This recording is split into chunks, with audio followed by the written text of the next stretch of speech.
Hey folks, it's Thomas from the Booze and BJJ podcast, and what time is it? It's about 1:20 a.m. I can't sleep, and the last couple of days I've been having trouble breathing because of my asthma and reaction to a couple different things, but I'm feeling better. I should be able to train maybe tomorrow, maybe the day before Thanksgiving. We'll see. But anyways, got a question from a viewer. And if you have questions, go ahead and just pop them anywhere, DM me, put them in a comment, whatever. And if I can answer them, if I think I have a good answer, I'll make a little video like this, or include it in one of the weekly shows. But anyways, I get somewhat of a round of common questions, mostly from people who are just starting. And the first one that I got today is what I'm going to answer, and that is how to get better at BJJ. Now, I have a couple of different things to say about that, but the number one thing I always tell people is that they should focus on, rather, their primary objective in training is actually skill acquisition. Tell them not to worry about, for example, winning during live rolling. Don't focus on that. Try your best, of course, try to go for a submission, try to advance your position, but skill acquisition is the number one thing. Pay attention to what happens during your live rolls. Like, do you get consistently stuck in a position?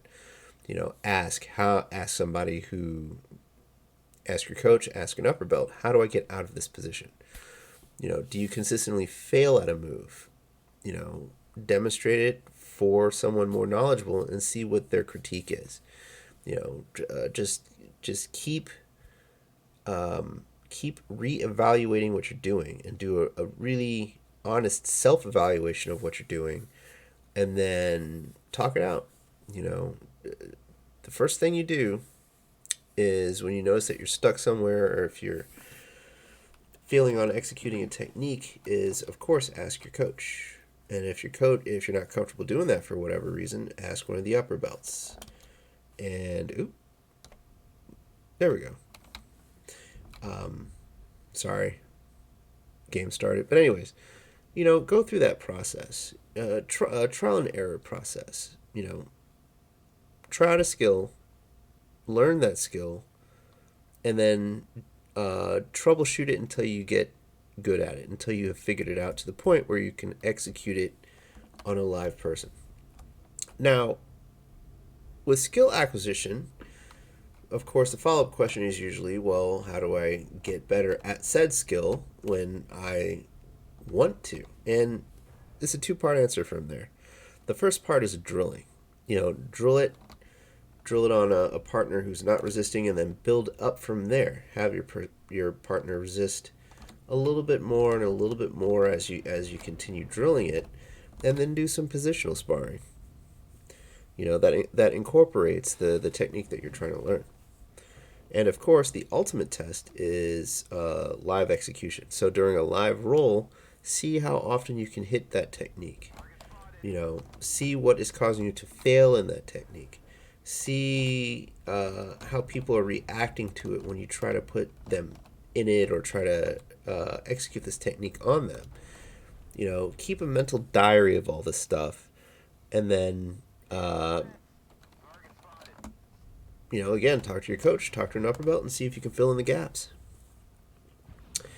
Now, I know a lot of people don't necessarily like to drill, but drilling repeatedly will build your understanding of the how of the technique, so to speak. How it's done. And of course, it's done through repetition. So the more that you do it, the more that you will understand it, and the more that you will know how to execute it under um, perfect conditions, so to speak, on a partner who isn't resisting or is resisting lightly. Now, a live roll will fill in the why of the technique. In this position, in this instance, this is an option. That technique is an option. Cool. Let me get there and let me try it. Pay attention to stuff like that. And realize that during the live rolls, you may not be able to hit that technique the first, second, third, fourth, fifth, etc. time, but maybe that 10th time you'll get it. That 11th time you'll get it. Maybe it'll be 100 times that you'll try it and you'll get it. There were techniques that I couldn't do the first couple of years that I started Brazilian Jiu-Jitsu that I hit on my 3rd year, my 4th year. It's just, don't give up on a technique. Eventually you will hit it. And then you'll consistently hit it from there. That sounded a little bit weird, but yes, you get what I'm saying. Now, a consistent theme with beginners that I see that slows their progress is things like over-reliance on athleticism to fill in the gaps of the techniques that they don't know. Like, for example, people have, in Brazilian Jiu-Jitsu and other styles of grappling, in my opinion, have 3 main attributes: speed, strength, and flexibility. And a lot of beginners will fill in the gap, so to speak, with a technique with one of those 3 things. Depending on what it is. Like, a lot of times, like super strong guys will try to overpower you to pass your guard. Will try to crank a submission when they don't quite understand how to finish it completely. Oop, there's somebody to shoot at. Sorry. Flexible guys will try to go inverted at odd times, trying to maintain their guard, and risk an injury. I've seen super flexible guys watch videos where people berimbolo, for example, or try to maintain guard by going inverted, and it's always a risk that they might hurt their neck. There was one new training partner, I think it was probably pre-COVID, white belt, really enthusiastic guy, very flexible, tried to berimbolo his way out of a position, hurt his neck, I could see it. He continued, but then he tried to go inverted. He was copying one of the upper belts, a guy named Kevin, love him to death.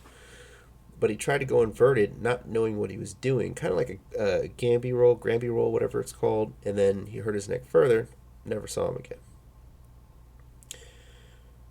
But anyways, I always tell people, I always suggest to them, while you were learning this art, while you're accumulating your skill, while you're practicing everything, I think I'm done with this, minimize the usage of your primary attribute. Use the baseline level of it. If you're super strong, use your baseline strength. If you're super fast, use your baseline speed. If you're super flexible, just don't do anything crazy. And for the love of God, please don't try any 10th planet stuff right in the door. You might pop your knee. It's not pretty. Learn the basics. Focus on that.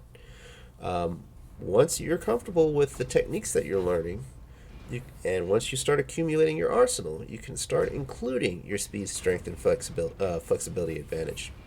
This is annoying. Hold on one second. There we go. Now, by training this way, it avoids building bad habits and sloppy technique. And keep in mind that bad habits and sloppy technique can lead to injuries, like I said previously. So, just be a little bit more controlled. That's what the subtext is of this. Don't rely on gimmicky techniques. That's another thing. If you're super flexible, if you're only like a month or 2 in, or if you think you're super flexible, and you go and try playing rubber guard, for example, that's a huge risk to your body. You might pop your knee, you might injure your hip. There's a lot of things that could go wrong there that for new people, that there's nuances that you don't quite understand. For example, I had a training partner who boasted that he was an expert at knee on belly, for example. He knew a knee on belly submission and he knew an armbar from knee on belly. Now, the problem with him was that if he couldn't get to knee on belly, he neglected the rest of his skill set. His guard passing, the playing guard, the rest of his submissions. That he was like a fish out of water when he would get in any other position during the roll. So I always tell people, once you get comfortable with a technique and you learn it well, try to pick up something else.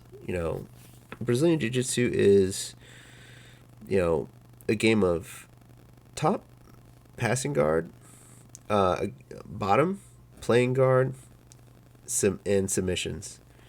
And including in top, quote unquote, it will be like takedowns and throws. But it's, in my opinion, essentially a 3-part game, and you have to try something in all 3 of those to progress. Yeah, once you think you're good at a technique, move on, learn something else. And a lot of guys who start from wrestling, like with wrestling backgrounds, whether it be collegiate or high school, they have a really big problem learning to fight from their back. So I always tell these guys, play guard. Play guard all the damn time. Play guard until you can get a sweep your opponent, play top for a little bit, and then go back to playing guard. The biggest challenge for beginners who have a wrestling background is just being on their back. And of course, that's because of the nature of how wrestling, the rule set of wrestling is. But, of watching them avoid playing guard is like watching them avoid a big chunk of jiu-jitsu. So they do need encouragement to go that route. Get on your back, get comfortable with it, learn to play guard. And the last thing is just general stuff like, don't be afraid to tap, don't be afraid to fail, and just remember that your primary focus in training is skill acquisition. Don't worry about anything else. Just keep going, remember these things, and you'll be fine. I think that's it. I don't know if I'm gonna play a video game again while I'm trying to do one of these videos. It was kind of distracting, especially not a game not like a game like this. Anyways, I'm gonna try to go into bed. So I will talk to y'all later.